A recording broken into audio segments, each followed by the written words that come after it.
Unni Mukundan മൂവിയായ Marco ഇന്ന് 22ാമത്തെ ദിവസത്തിലൂടെയാണ് കടന്നു പോകുന്നത്. ഇപ്പോൾ ഇതാ ചിത്രത്തിന് ഒരു മുട്ടൻ പണി കിട്ടിയിരിക്കുകയാണ്. ഇന്നലെ വരെ ഈ ഒരു സിനിമ ഹിന്ദിയിൽ മാത്രം 400 ഷോ ഉണ്ടായിരുന്നു. എന്നാൽ ഇന്ന് ഈ ഒരു സിനിമ 25 ഷോ ആണ് ഹിന്ദിയിൽ കളിക്കുന്നത്. അതോടൊപ്പം തന്നെ തെലുങ്കിലാണെങ്കിൽ ഇന്നലെ ഈ ഒരു സിനിമയ്ക്ക് 400ഓളം ഷോകൾ ഉണ്ടായിരുന്നു. പക്ഷെ ഇന്ന് വെറും 10 ഷോ ആണ് തെലുങ്കിൽ ഈ ഒരു സിനിമ കളിക്കുന്നത്. പിന്നെ തമിഴിലും മലയാളത്തിലൊക്കെ ഇത് തന്നെയാണ് ഈ ഒരു സിനിമയുടെ അവസ്ഥ എന്ന് പറയുന്നത്. അതിനുള്ള പ്രധാന കാരണം എന്താണെന്ന് വെച്ചാൽ പൊങ്കൽ റിലീസായിട്ട് തമിഴിൽ നിന്ന് ഒട്ടനവധി സിനിമകളാണ് തിയേറ്ററിൽ എത്തിയിരിക്കുന്നത്. അതോടൊപ്പം തന്നെ ഹിന്ദിയിൽ ഇന്ന് റിലീസ് ഉണ്ട്. തെലുങ്കിൽ നിന്ന് ശങ്കറിന്റെ ബ്രഹ്മാണ്ഡ സിനിമയായ ഗെയിം ചേഞ്ചർ എന്ന് പറയുന്ന സിനിമ തിയേറ്ററിൽ എത്തിയിട്ടുണ്ട്. ഇതൊക്കെ മാർക്കോ എന്ന സിനിമയുടെ ഷോയും കാര്യങ്ങളെല്ലാം മാറ്റാൻ കാരണമായി. ശങ്കർ സംവിധാനം ചെയ്ത് ഇന്ന് തിയേറ്ററിൽ എത്തിയ ഗെയിം ചേഞ്ചർ എന്ന് പറയുന്ന മൂവി ഒരു പാൻ ഇന്ത്യൻ മൂവിയാണ്. പ്രധാനമായിട്ടും ഈ ഒരു സിനിമയുടെ ഭാഷ എന്ന് പറയുന്നത് തെലുങ്കാണ്. ബാക്കിയുള്ള എല്ലാ ലാംഗ്വേജിലും ഡബ് ചെയ്താണ് ഈ ഒരു സിനിമ തിയേറ്ററിൽ എത്തിച്ചത്. വലിയ റിലീസായിട്ടാണ് ഈ ഒരു സിനിമ തിയേറ്ററിൽ എത്തിയത്.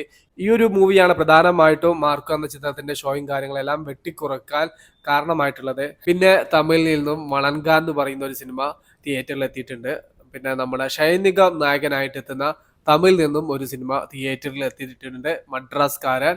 പിന്നെ ഹിന്ദിയിൽ നിന്നും ഫത്തേഹ് എന്ന് പറഞ്ഞിട്ട് ഒരു സിനിമ തിയേറ്ററിൽ എത്തിയിട്ടുണ്ട്. ഈ ഒരു സിനിമകളെല്ലാം കൂട്ടത്തോട് വന്നതോട് കൂടെയാണ് മാർക്കോ എന്ന സിനിമയുടെ ഷോയും കാര്യങ്ങളെല്ലാം കുറയാൻ കാരണമായത്. മലയാളത്തിലും അതുപോലെ ഹിന്ദിയിലൊക്കെ ഈ ഒരു സിനിമ ഡിസംബർ 20-നായിരുന്നു തിയേറ്ററിൽ എത്തിയത്.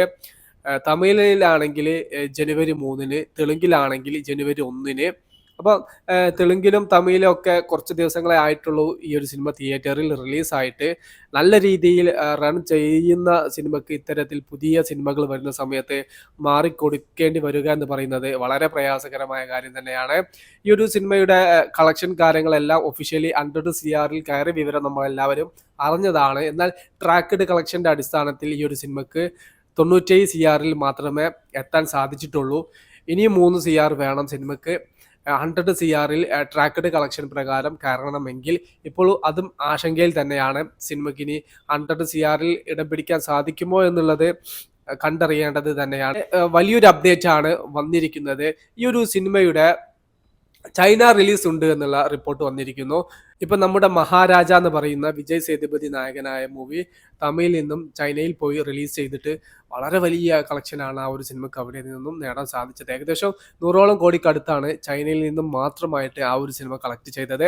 അതുകൊണ്ട് തന്നെ ഒരു ഇന്റർനാഷണൽ ഒരു ഫീല് നമ്മുടെ മാർക്കോ എന്ന സിനിമയിൽ ഉള്ളത് കൊണ്ട് എല്ലാ ഓഡിയൻസിനും ഇഷ്ടമാവുന്ന രീതിയിലുള്ള മാസും കാര്യങ്ങളെല്ലാം ഉള്ളത് കൊണ്ട് ഏത് രാജ്യത്തും ഹിറ്റാവാനുള്ള ഒരു ചാൻസ് നമ്മുടെ മാർക്കോ എന്ന് പറയുന്ന സിനിമയ്ക്കുണ്ട്. അതുകൊണ്ട് തന്നെ ചൈനീസിൽ ഡബ് ചെയ്ത് ഈ ഒരു സിനിമ അവിടെ റിലീസ് ചെയ്ത് കഴിഞ്ഞാൽ, നല്ലൊരു പ്രൊമോഷനും കാര്യങ്ങളെല്ലാം കൊടുത്തു കഴിഞ്ഞാൽ ഈ ഒരു സിനിമ അവിടെ ക്ലിക്കാവും എന്ന് തന്നെയാണ് ഈ ഒരു സിനിമയുടെ അണിയറ പ്രവർത്തകരുടെ പ്രതീക്ഷ. അത്തരത്തിൽ ആ ഒരു സിനിമ അവിടെ റിലീസ് ചെയ്ത് വലിയ കളക്ഷനിലേക്ക് ഇനിയും ചേക്കാറാൻ മാർക്കോ എന്ന സിനിമയ്ക്ക് സാധിക്കട്ടെ. മാർക്കോ മൂവി ചൈനയിൽ റിലീസ് ചെയ്യുന്നതിനെ കുറിച്ച് എന്താണ് നിങ്ങളുടെ അഭിപ്രായം? ജസ്റ്റ് ഒന്ന് കമന്റായിട്ട് രേഖപ്പെടുത്തുക. ജിഡി അൻഡ്രി എന്ന് പറയുന്ന നമ്മുടെ ചാനൽ ആദ്യമായിട്ട് കാണുന്നവരാണെങ്കിൽ സബ്സ്ക്രൈബ് ചെയ്യുക, സപ്പോർട്ട് ചെയ്യുക. Okay, by.